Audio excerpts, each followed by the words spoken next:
Hey, on jet lag. I saw your problem where you've said how to clean, categorize, and format data based on this pattern. I appreciate you wanted to get this result, and some of the guys mentioned Power Query.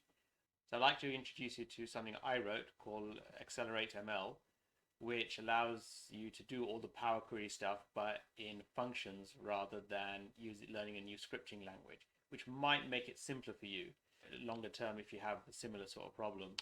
We have something like collapse, which just takes every value in a column or row and just collapses it down to a single value.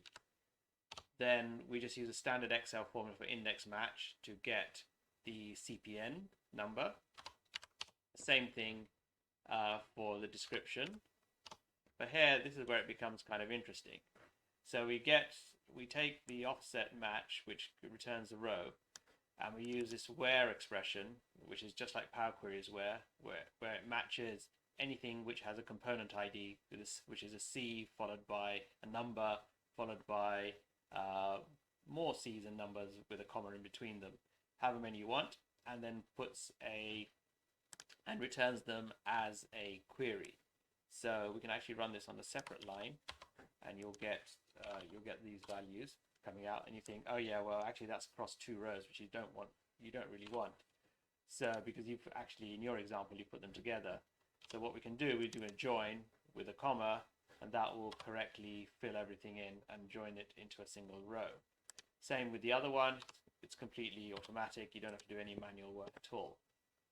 Manufacturing parts, they can be done using this Excel where clause again.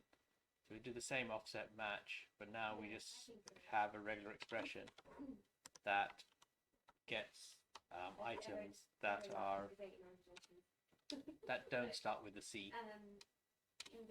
That returns this Mer, Sam, and Tai as you wanted, and Joe 500 R07KE. But obviously you can see that they're done in a vertical manner. So there is a Excel rotate, which then joins them all back together again into tuples of column. If it's set to 0, it just puts them all horizontally, but you can also choose the exact number of columns you want as well. Anyway, that creates all of these. The quantities are pretty easy. They're just done using index match, and UOM is done in the same way as well.